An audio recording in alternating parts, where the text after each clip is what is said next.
Electrocast. Hi, and welcome to Deep Leadership. I'm your host, John Rennie. Well, I hope all is well with you today. It is Saturday morning, and I'm drinking a hot cup of Bottom Gun coffee from my friends at bottomguncoffee.com. I have another great show lined up for you, but before we get started, I just wanted to mention my latest leadership book. It's called You Have the Watch, and it's available on my website and on Amazon. In fact, it's a #1 new release and a bestseller on Amazon. I'm really excited about this new book because it's not actually a book. It's a guided journal for leaders that will take you through an entire year of leadership training. There are 50 themes in the book, and each day you'll reflect on a different facet of that theme. This journal is designed to be on your desk at work for you to read and reflect on for about 15 minutes each morning. Leadership skills are like any other skills. You need to practice them to get better at them, and this journal helps you practice those skills. So if you're interested in this guided journal, go to youhavethewatch.com or Amazon and pick up your copy today. If you're looking for other ways to support what I do on this show, purchase any one of my books at johnsrennie.com. And podcast listeners can always use the discount code DEEP at checkout to get additional savings. Also, I just wanted to mention that Deep Leadership is now ranked in the top 2.5% most popular shows out of 2.9 million podcasts globally, according to Listen Score. And I just wanted to thank each of you every week for tuning in and listening and sharing these episodes with your friends. You have helped this podcast grow into a top-performing show, and I really appreciate it, so thank you. Well, that is it. We're going to talk about something different today. We're going to talk about resilient leadership. My guest is Mike Watson. He's the author of a new book called Rise Up: Leadership Habits for Turbulent Times. Mike helps us understand what we need to do as leaders to create a more resilient organization. Now, this is a very timely topic, and I was fascinated with this discussion, and I know you will as well. So, are you ready to dive in? Let's get started.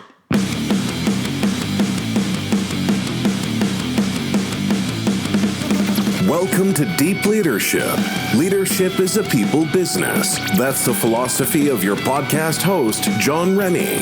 As a former Cold War submarine officer who spent 20 plus years leading businesses in corporate America before starting his own manufacturing business, he knows that leadership matters.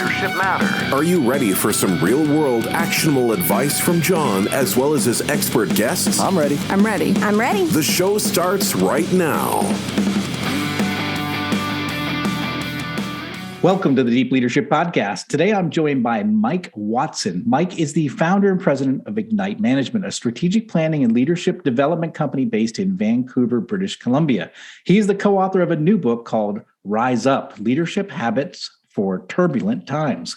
Now, in this book, Mike and his co-author, Ali Grovue, reveal methods for managers to become an influential force in helping employees deal with the challenges of today's workplace. And this is such an important topic, and I'm honored to have Mike on the show today. So, Mike, welcome. Oh, thanks for having me, John. What a pleasure to be here. Yeah, I'm honored to have you on the show. I'm excited to talk about this topic. But before we dive into the book and what you guys are writing about, I wanted to ask you a little bit about, so you started Ignite Management back in 2007. Tell us how you came into the world of leadership development and strategic planning.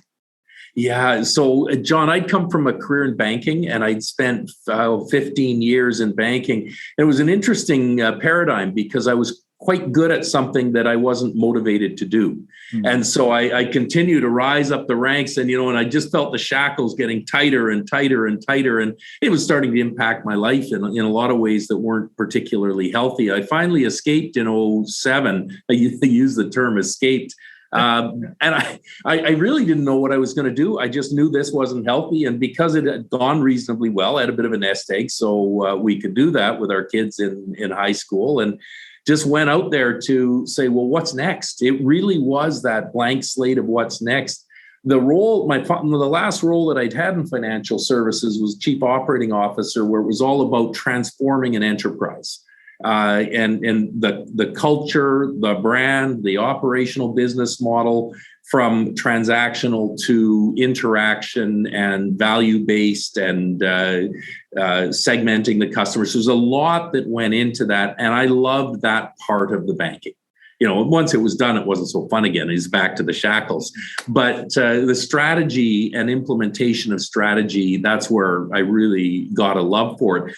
The thing that I didn't know is when you are part of a large corporate enterprise, you think you've got a strong personal brand, but what you actually have is the brand of your employer.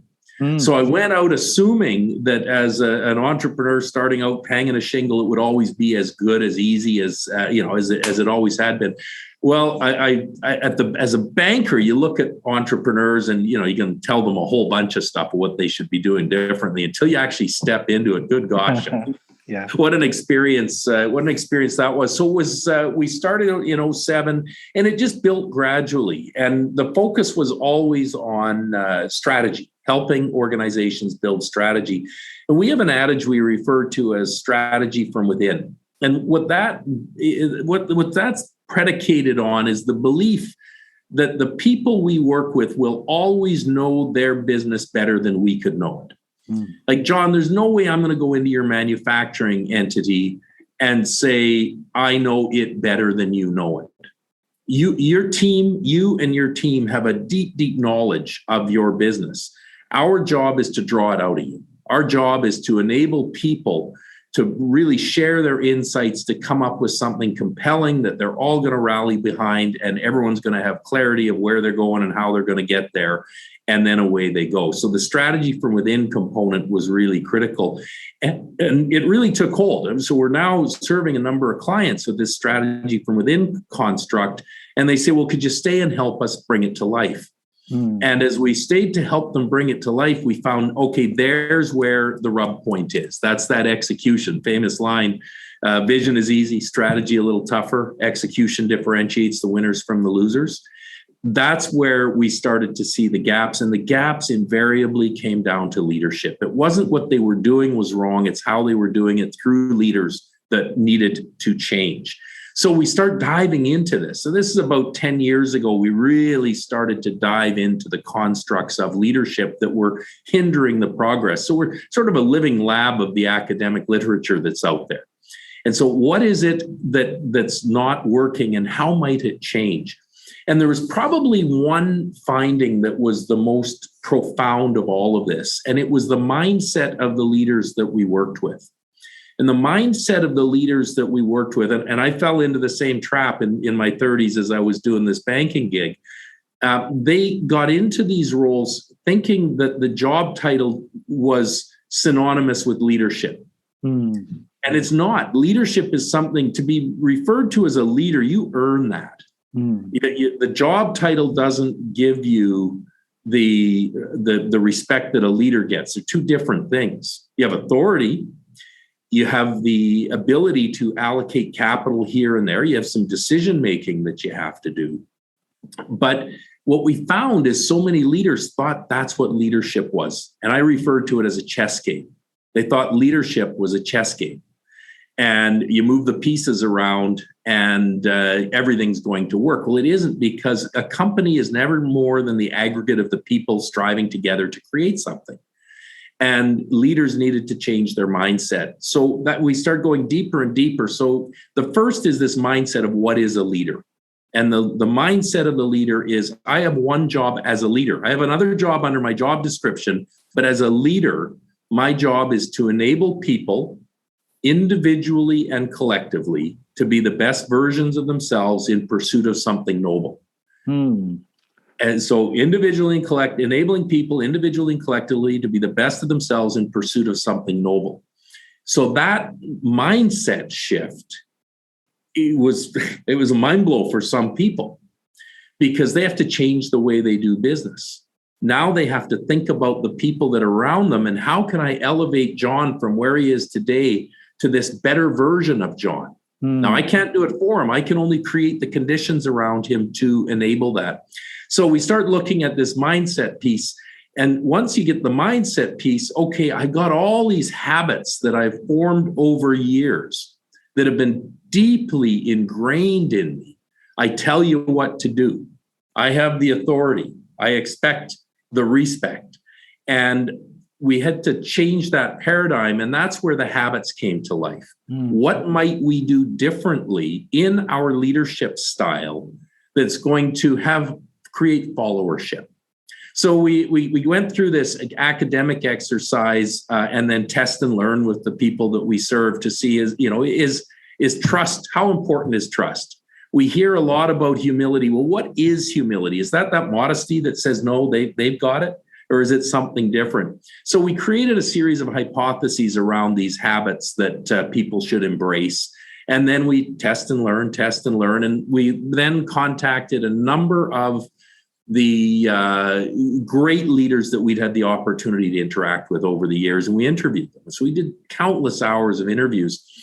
But then we're talking about behavioral change. And behavioral change is the study of psychology and neuroscience.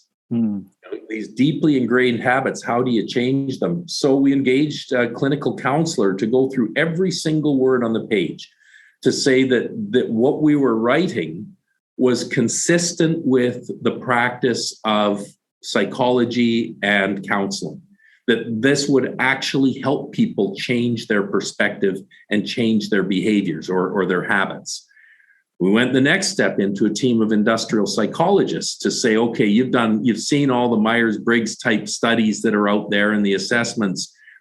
Do these habits that we talk about fit into that? The original Hexaco model that they talk the traits of transformational versus transactional leaders. And so we got the validation on that level. And then we weaved it all into the story. And that's what the book is. It's a series of stories that talk first about why does it matter? It matters because you got to change your mindset. Well, how do you change your mindset? First, you need the willingness to change, and then you need the motivation to change. And those are deep topics, a whole podcast on motivation to change.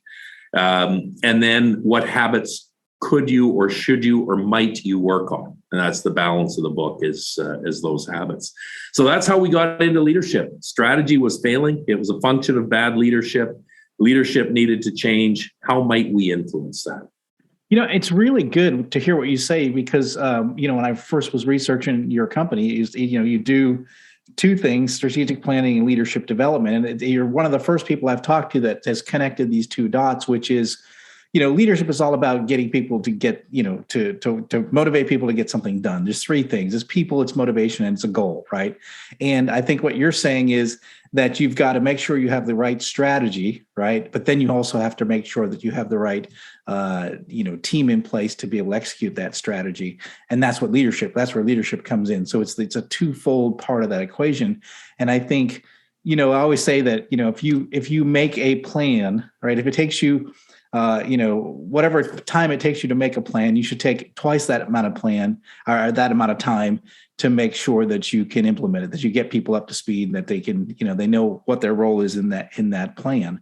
And I think you're saying those things. It's the two things. It's the strategy, but it's also how do you lead that execution? I think that's really important. So that's your specialty as a company. That's where you kind of come in and help get clarity in companies that are struggling to, get everybody aligned towards what their strategic goals are. Is that generally where you find yourself? That is precisely what we do, John. Okay, excellent.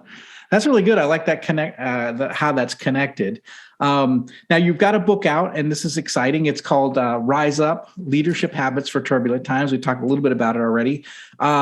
What is happening in the workplace right now, and why would you call these turbulent times? Because I really like the title, but and I do feel like we're turbulent from a naval officer perspective. It seems like the seas are a little rough, but tell us what's turbulent about today. Yeah, great question. And I was chatting with somebody yesterday who asked another great question. He said, "Is it really turbulent today?"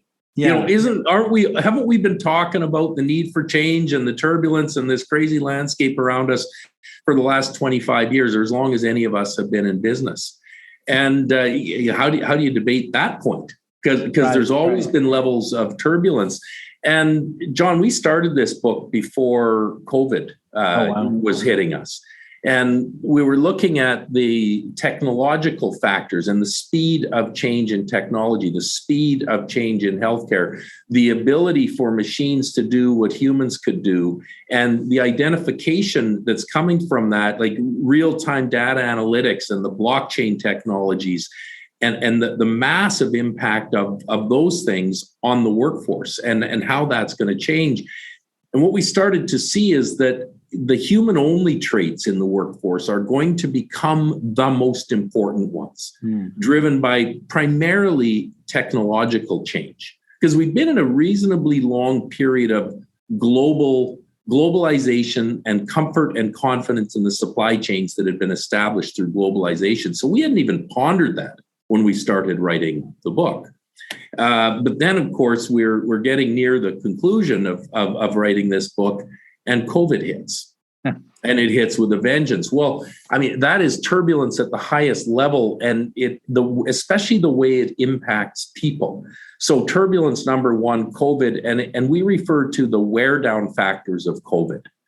And the wear down, the psychological impacts of COVID on us and on our people. So if you look at society, there was a midpoint, a mean of resilience within society. And then you look at the psychological impacts of COVID, which created isolation. And isolation for human beings, we require levels of integration. And as we're forced into isolation, we get disintegration. And of course, what is the word disintegration? You see where it goes if left untethered. So this turmoil of isolation that has created for people a real challenge on the integration front. So they're psychologically challenged. And it's important to understand the neuroscience of that, because what happens when we become disintegrated is we're more prone to jump into the amygdala functioning, the fight, flight, freeze, or faint, which takes away from the cognitive functioning. So if I'm a leader and I've sat around the table with my people for months, years in many cases, and we've had these great intellectual conversations, now I'm sitting around a table with people whose cognitive functioning is impaired.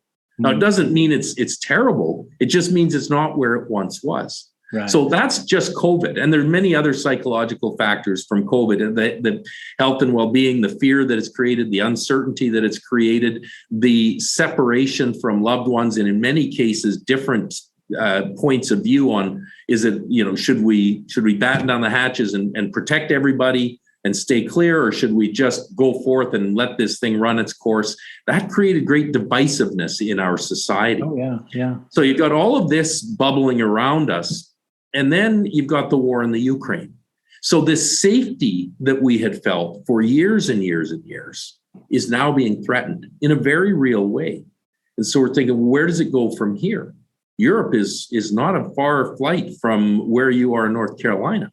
So this is getting awful close to home. So we're starting to think about that, and it pervades it's now in our thoughts. And again, it's this fight, flight, freeze, or faint versus high cognitive functioning, executive reasoning, executive functioning. So that's another level of turbulence. Then you see the impacts on globalization, the supply chain, and the tension with China, which is we haven't seen in at this level for a long period of time. And so you got grain that can't get shipped. As of a couple of days ago, they say it's going to get shipped, but the trade flows are massively, massively altered. So people can't get their goods on time. Manufacturers are struggling to get their parts. The auto industry can't get the chips that come out of China because China's been on lockdown. So another level of turbulence that's now heavily impacting our business. So as all this is going on, we're dumping money into the economy to just keep people eating and in their homes.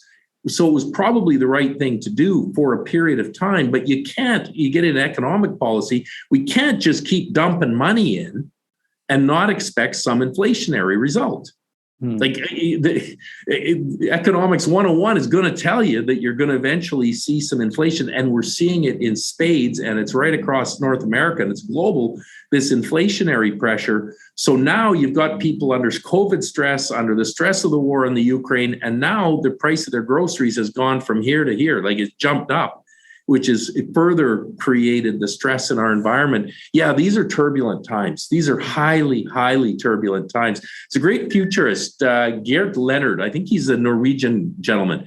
And he talks about the pace of change today as being the slowest pace of change that we will experience for the rest of our lives. Yeah. Imagine that. So we got all this change coming at us. And somebody then says to us, oh, and by the way, you better get up to speed with this because tomorrow's going to move quicker than today. Right. I'm already exhausted. So this brings us back to leadership. It's the full circle. Leaders must think about it differently than they did in the past because our people need it. They need us more than they ever have before. We'll be right back after a quick word from our sponsors. Leadership skills are like any other skills. You need to practice them to get better at them. Best-selling leadership author John S. Rennie knows this. That's why he's written a new book called You Have the Watch. It's a guided journal for leaders designed to take you through an entire year of leadership training. By the end of the year, you will master 50 of the most important leadership skills. If you want to have a greater impact on the results and people in your organization, go to youhavethewatch.com and pick up your copy today.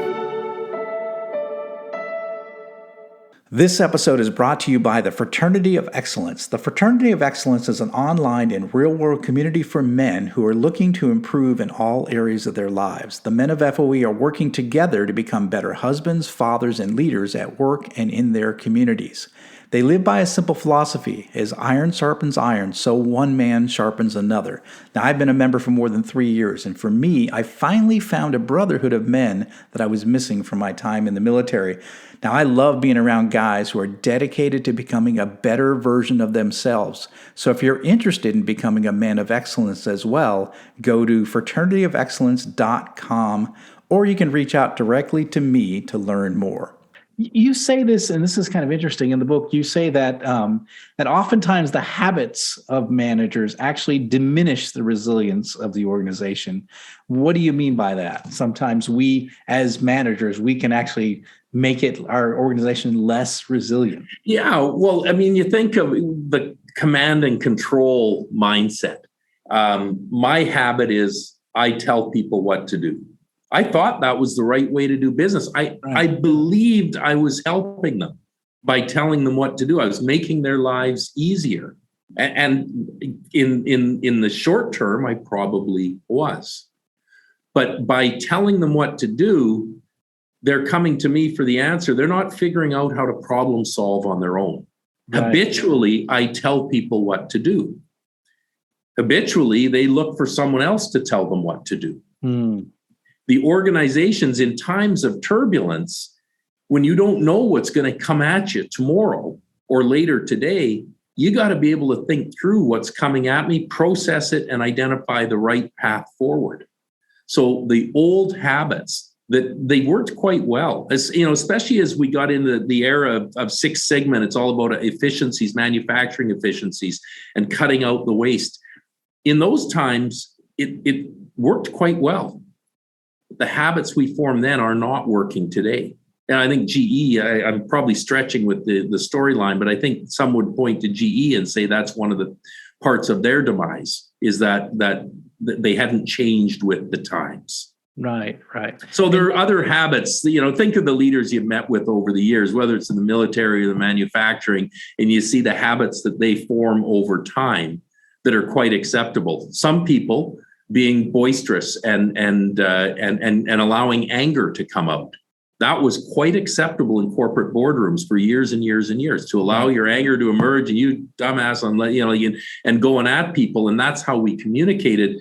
Well, that habit is one that can have, not everyone, but some people shrink into a corner where they absolutely shut down. Well, in times of turmoil, and whether it's in a military operation, a sporting operation, or in a business operation, we need everyone to be at their highest level of cognitive functioning to process. And if we have this habit of showing anger and they shut down, we've lost them. Yeah. We've lost them. So that's why habits the wrong habits can have huge negative impacts on resilience.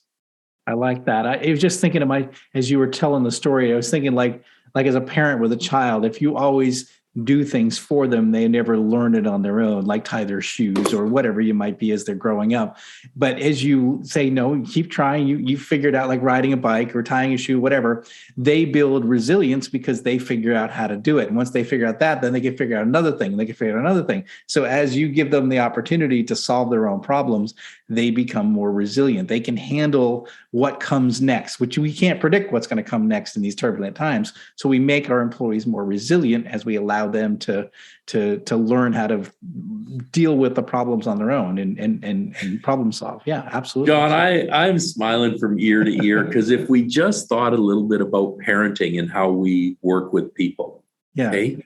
Like as a parent, what's one absolute? You believe in your child. Yeah. What's another absolute? You support your child. Yeah. And what's a third absolute? You love your child. So I believe in them, I support them, I love them. We did some work with the fellow that led the Canadian soccer team to the through CONCACAF to their run for the Gold Cup, and he'd interviewed a bunch of Olympic athletes before he took the job, and to say, what did your coach bring you that allowed you to achieve the success you achieved? And he boiled down the responses into three things: they believed in me, they supported me, they loved me.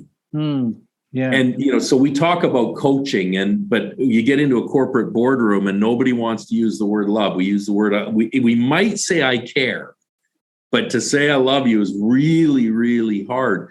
But at the highest order, Olympic athletes, podium athletes, what did they get from their coach? Belief, support, and love. And it wasn't always with kid gloves. I mean, this can be some pretty tough conversations back to our kids. We have tough conversations with our kids about their behavior, but they would never doubt those three things about us and how we feel about them. Yeah, absolutely. That's great. I love that. I love that analogy because I think it really paints the picture of what true good leadership looks like. It's almost like that parent that, I love you, I support you, and, I'm going to guide you towards, wherever it might be. Yeah, absolutely. And because you take it down, and I talked about the definition of leadership right up the front end. What do you want from your kids? To be the best versions of themselves. Yeah. Wherever they've started, whatever are the DNA we've gifted them with, we want them to build on that to be the best versions of themselves. Yeah. And that's what we want for our children. Well, why wouldn't we want that for everyone in our spheres of influence, that we want them to be the best versions of themselves? There's a guy, I don't know if you're a basketball fan, but it was Doc Rivers at the Celtics. He really embraced this construct of Ubuntu. And I think Phil Jackson really started it in basketball. But the concept is this: a person is a person through other people. And John, the message is, I can't be whole unless you're whole. And so if I embrace Ubuntu, then I have to be looking at our success, not my success. And we use Ubuntu in our office here to say, are you practicing Ubuntu? Are you living Ubuntu? Because if one person starts to, go out there on their own and the maverick doing their thing, to the detriment of others, that's not living Ubuntu. Now the team is so critically important. That's our support. So I don't know how I got down that path, but this support and love and caring for one another and this practice of Ubuntu, that is leadership. It's about people. It's all about people. Yeah, well, that's great because, like in my books, I write leadership is a people business. So we think we're on the same page. I thought you might have agreed with that one. In the book, you present these 6 distinct, yet they're deeply interconnected habits that all leaders really need to adopt if they want to really, be that influence during these tough times. What are those 6 and why are they so important right now? Yeah, the first one, and that stands above all else, is you must build trust. As a leader, your people must trust you. They must trust that you have their best interest at heart. And it's not just the corporate result, that you actually care about them. And they're driving forces of trust. If I looked at you, John, and I said, I don't really trust you, you'd be really deeply hurt and offended. And you'd say, well, what have I ever done to hurt you? because we have this big sort of emotion around the word trust. But if you break it away from this emotional word and say, well, what creates trust? I show evidence that I care for you, and you can see that, or I can see that in you, that you care about me as a person. Trust comes from consistency, especially in the workplace. I trust that this is going to get done. You said you're going to do it on time, and it didn't come. So the next time when I give you the same task, what's my expectation? The trust is eroded. Right. Character is such a huge one, and that's integrity. People that have character challenges, and look, everyone loses their way on occasion. But those principles, those guiding principles and values, to hold on to those, because a breach of those is so huge. I actually chatted with a guy who read Rise Up, and he's quite a well-known person who had one of these very classic falls from grace. And he didn't understand why people turned on him. He says, I look at what I did and I accept that it was wrong, but I look at, so many other people that had done things worse. And why was I singled out for this? And why did my own people push me away? And he said, I finally understand it, because I portrayed myself to be a person of a certain character. And then they saw that was a lie. The trust was gone forever. He said, Mike, thank you for taking the monkey off my back, because at least now I understand it. Yeah. It was my doing to show myself as one character, and then to have that diminish. And the next one is competence. Especially in the business world. Yeah. If you're not good at what you do, John, if your podcast isn't very good, people aren't going to trust you to go on your show. Right. It happens that you're really, really good at it. You're beyond competent. You're excellent at it. So people want to go on your show. Oh, John Rennie's calling me. Of course I want to go on his show. Yeah. Why the heck wouldn't I? So trust is absolutely the top one, and building that trust.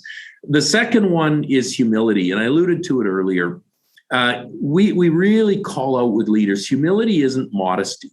To be truly humble, you have to be deeply confident in who you are and what you bring to the table. Yeah. It's active humility is recognizing that your job is to make other people better and you cannot succeed alone. This is where Ubuntu comes in. Humility is about working with people to help them be their best. And as a leader, when you say, what am I going to work on today? It's how am I going to help my people today be better at what they do and be better? That's active humility. So it's not, oh, no, they did all the work. That's fake, false modesty. I played a significant role in it.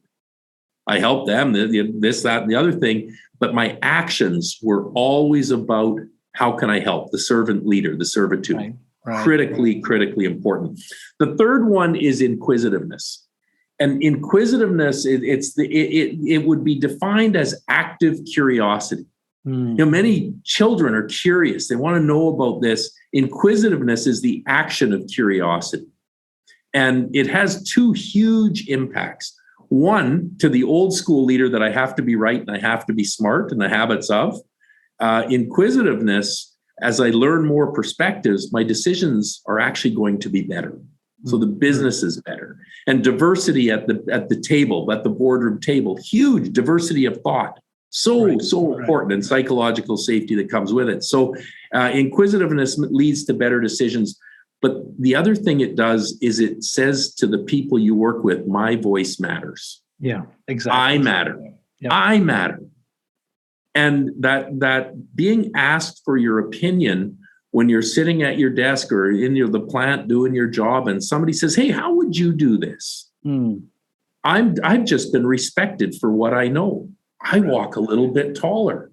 John, tell me, John, about manufacturing and how that leads into, oh man, this guy actually wants to hear what I have to say. Right, exactly. Okay. And so inquisitiveness bolsters the people around us. It makes them stronger. So those first three are about the outward facing. That's how we interact with people. The next three are more inside. This is who we are as people. And the first one is optimism. You'd mentioned to me some time ago there earlier today that Good to Great is one of your favorite books, Jim Collins, and he talked about the Stockdale paradox and optimism. Okay? Yeah. And it's not about blind faith by any stretch of the imagination. Optimism is an acceptance of the realities of where we are at today. These are very, very difficult times. We've got war in the Ukraine. We've got COVID. We have climate crisis. We have changing trade flows. And you know what, gang? If we all sit around this table and bring our best, we will succeed. Yeah, exactly. So it's that, and then it allows for perspectives to be shared in conflict to get to the best answer. The final two, I'll go quickly. You got to have the courage to make the tough call. Yeah. In the end, and our gut speaks to us. Yeah. And if we're not listening to our gut, we're failing. Yeah. So I'll simplify that. Trust your gut because it tells you stuff all the time, and it's so important. And the final one is discipline. Discipline has two ends to it. One is self-discipline. I lived a big part of my life, John, without a lot of self-discipline. And I look back on that and said, I was not the best version of myself. Mm-hmm. Self-discipline is nutrition, it's exercise, it's sleep, and moderation. And if you don't have discipline, you are not bringing your best to the people that you want to make their best. So you're failing, quite frankly. So self-discipline is absolutely critical. And the other component of discipline, which is more outward facing, is I expect you to do what you said you would do. Yeah. Accountability frameworks work. Yep. They matter. You got to hold people accountable. We choose to hold people accountable, and you've got to create a disciplined environment. We did what we said we would do in very simple terms. I'm really glad you hit on discipline and especially the idea of self-discipline. And so I think it's a big part of it. I think you have to be strong for your team. And the only way you're strong is by investing in yourself, emotionally, intellectually, physically. You got to be ready to be able to handle the tough times for your team. So, and I think if you're a mess yourself, you're never going to be able to handle the tough times. So I think leading yourself first is a big element of leadership. And I'm glad you touched on that in the book, because I think it's a big part of it. And I don't think we talk about it enough. So I think it's important that you touch on that. Yeah. As well. John, it's a tough one though. Hey, like really, when you're working with somebody and you think of your friends or you think of your colleagues and they're not disciplined. Yeah. That's a real touchy one to talk about. And so what do we normally do? We choose not to talk about it. Right. And our hope is that through this book, it creates a more transparency around it. I'm not assaulting your character, but I'm just saying I want you to be your best. Yeah. But how do you bring that up with someone that your lack of discipline is making you less than you could be? Right. Exactly. Yeah. You want them to be their best. So you're doing, and you want them to be out of love, right? Out of love. You're right into it. Yeah. You're like 100%. So that's the answer is you demonstrate you care, you demonstrate the love, you demonstrate that you'll support, and you have the courage to have the tough conversation. Yeah. I love this. This is fantastic. I think this is the book that needs to be written. This needs to be read. This is important right now, especially during these turbulent times. Mike, how can people find the book? How can they read the book? How can they get the book? How can they find out about your company?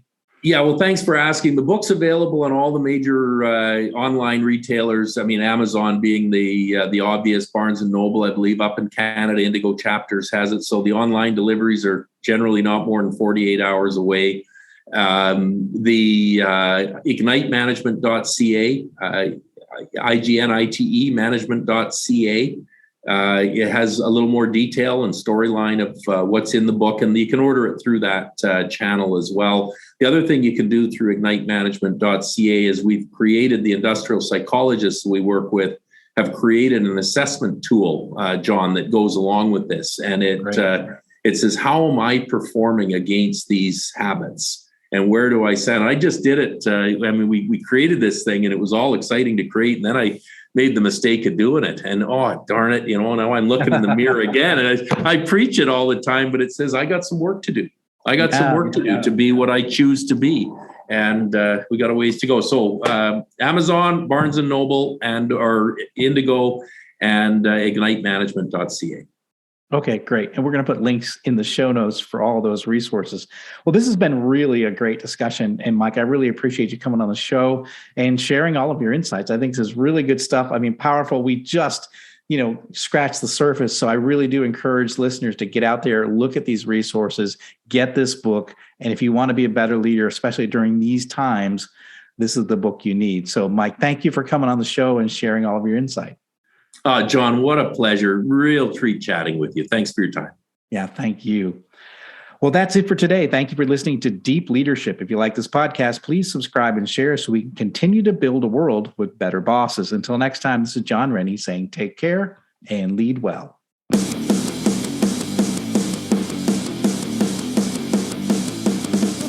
Thank you for listening to Deep Leadership. Thank you. Thank you. Thank you, thank you, thank you for all you do. We hope you enjoyed today's episode. For more information and updates, please visit our website at www.deepleadershippodcast.com or johnsrennie.com. Until next time, take care.